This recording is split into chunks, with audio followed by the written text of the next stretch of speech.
अस्सलाम वालेकुम, मैं मोहम्मद अहमद नज़ीर। जैसे कि आप लोगों से मैंने प्रॉमिस किया था कि 10th क्लास का हम first chapter according to the smart syllabus लेके चलेंगे। फर्स्ट चैप्टर जो कि सिंपल हार्मोनिक मोशन है, उसका first topic motion of a mass attached to a spring भी करेंगे। फिर इसके बाद वाली वीडियो में हम इलेक्ट्रोस्टैटिक इंडक्शन के बारे में भी पढ़ेंगे। तो फर्स्ट ऑफ ऑल मेरे बेटे हम बात करते हैं chapter number 10 simple harmonic motion. इसकी शॉर्ट फॉर्म हम लिखते हैं मेरा बेटा SHM, simple harmonic motion. So what is simple harmonic motion? Simple harmonic motion किसे कहते हैं मेरे बेटे? 9th क्लास में आपने पढ़ा था to and fro motion of a body, to and fro motion of a body about its mean position, about its mean position। इसको मेरे बेटे हम नाम देते थे वाइब्रेटरी मोशन का। इसी की एक स्पेशल टाइप, कौन सी स्पेशल टाइप? जिसमें acceleration directly proportional to the displacement आए और -x के इक्वल आ जाए। अभी मैं ये प्रूव करूंगा मेरा बेटा कि कैसे ये सिंपल हार्मोनिक मोशन है। पहली बात तो याद रखना, हर vibratory motion simple harmonic motion perform नहीं करती, बट हाँ जिसमें रिस्टोरिंग फोर्स आ जाए, acceleration directly proportional to displacement आ जाए। ये कीवर्ड है, acceleration directly proportional to displacement आ जाए और एक्सेलरेशन हमेशा मीन पोजीशन की तरफ हो, उसे हम सिंपल हार्मोनिक मोशन कहते हैं। अपना फर्स्ट टॉपिक मेरा बेटा मैं स्टार्ट करता हूं, motion of mass, motion of mass attached to a spring, motion of mass attached to a spring. आपके पास एक फिक्स पोर्ट है हॉरिजॉन्टल सरफेस, उसके साथ एक स्प्रिंग अटैच है और स्प्रिंग के एंड पे आपने एक मैस M अटैच कर दी है। इनिशियली M जिस पॉइंट पे है वो बिल्कुल रेस्ट पे है। मैं ये कह सकता हूं F पे लगने वाली तमाम फोर्सेस का इफेक्ट इस पॉइंट पे जीरो है। जब फोर्स जीरो हो तो मेरा बेटा एक्सेलरेशन भी जीरो होता है। तो मैं वैसे ये भी कह सकता हूं कि इस जगह पे ऑब्जेक्ट जिस स्टेट पे होता है उसे इक्विलिब्रियम की स्टेट भी कह सकते हैं। ये सिर्फ आपका कॉन्सेप्ट डेवलप करने के लिए।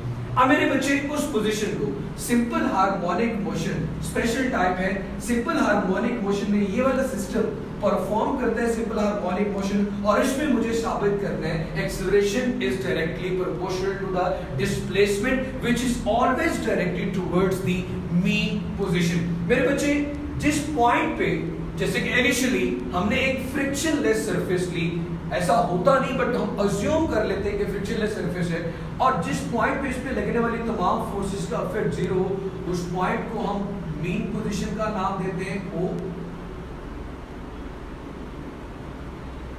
अब मेरे बेटे सेकंड एग्जांपल क्या? सेकंड डायग्राम में फर्स्ट करो मैं स्प्रिंग को स्ट्रेच करके कहीं यहां पे लेके जाता हूं। स्प्रिंग की लेंथ में इंक्रीज आया, स्प्रिंग की लेंथ में O से A तक जाने में जो इंक्रीज आया उसको हमने डिस्प्लेसमेंट X का नाम दे दिया, उसको हमने डिस्प्लेसमेंट X का नाम दे दिया। अब मेरे बेटे याद रखना, मैंने जो इसको मीन पोजीशन से A तक डिस्प्लेस किया, कैसे किया? According to Newton second law of motion, according to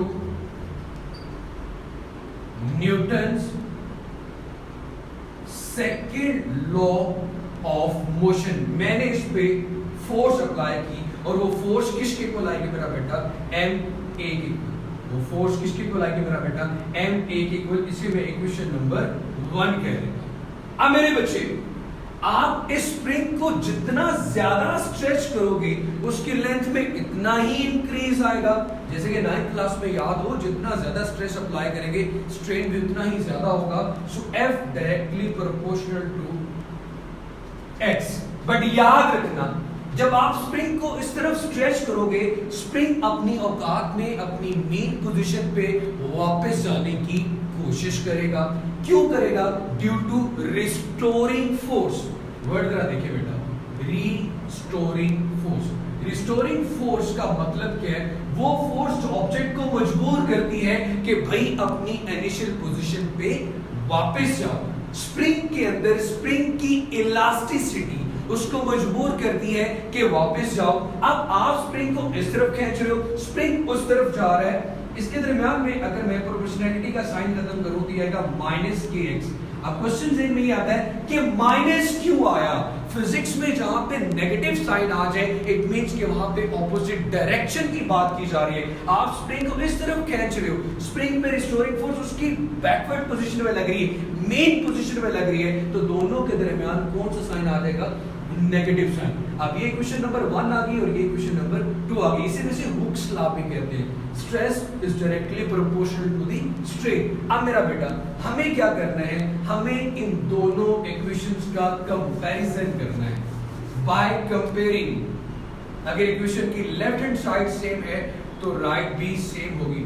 by comparing 1 and 2 मेरे बच्चे मेरे पास आ जाएगा ma is equal to -kx। ma is equal to -kx। मुझे a directly proportional to -x prove करना है। m उधर जाके डिवाइड होगा -k/m into x। अब मेरे बच्चे ये दोनों देखो, k भी आपके पास एक कांस्टेंट है और mass भी आपके पास कांस्टेंट है। जब आपके पास प्रोपोर्शनैलिटी का साइन था और आप इक्वलिटी लाना चाहते थे तो आप कांस्टेंट और इक्वलिटी लेके आए थे। अब आपके पास कांस्टेंट है और इक्वलिटी है, आप प्रोपोर्शनैलिटी का साइन ला सकते हैं a directly proportional to -x। So simple harmonic motion क्या होता है मेरा बेटा?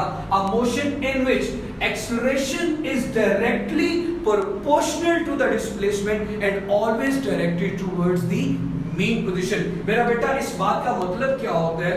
Always directed towards the mean position. मेरा बेटा एक्सेलरेशन की डायरेक्शन वही होती है जो कि फोर्स की डायरेक्शन होती है।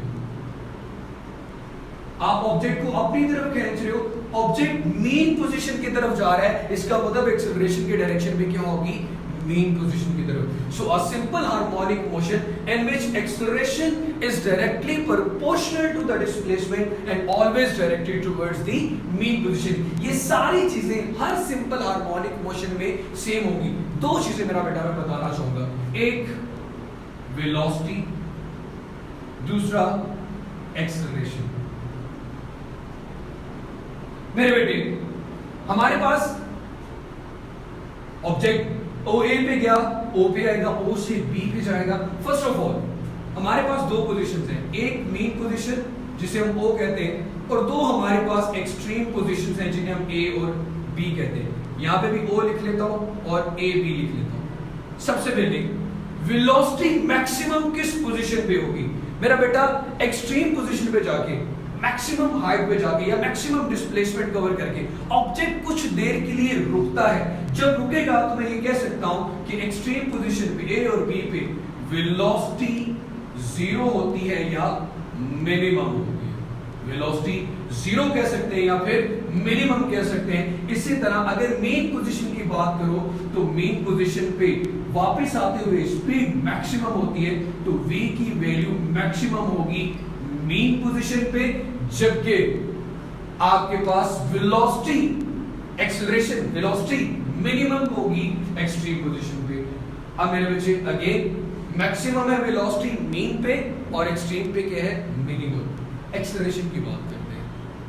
मीन पोजीशन एक्सट्रीम पोजीशन पे वेलोसिटी 0 होती है, वेलोसिटी में तब्दीली आती है, तो एक्सेलरेशन आपके पास मैक्सिमम होगा एक्सट्रीम पोजीशन पे। एक्सेलरेशन मैक्सिमम होगा एक्सट्रीम पोजीशन पे, जबकि मेन पोजीशन के पे ऑब्जेक्ट की स्पीड मैक्सिमम होती है, वेलोसिटी में कोई चेंज नहीं आता, तो एक्सेलरेशन की वैल्यू आपके पास मिनिमम आएगी मेन पोजीशन पे। इस पॉइंट में दोबारा से रिपीट करना चाहूंगा मेरा बेटा, during simple harmonic motion extreme position पे ऑब्जेक्ट कुछ देर के लिए रुकता है, मतलब स्पीड वहां पे 0। जब स्पीड 0 हो गई तो वहां पे स्पीड में चेंज आया, एक्सेलरेशन एक्सट्रीम पे क्या होगा?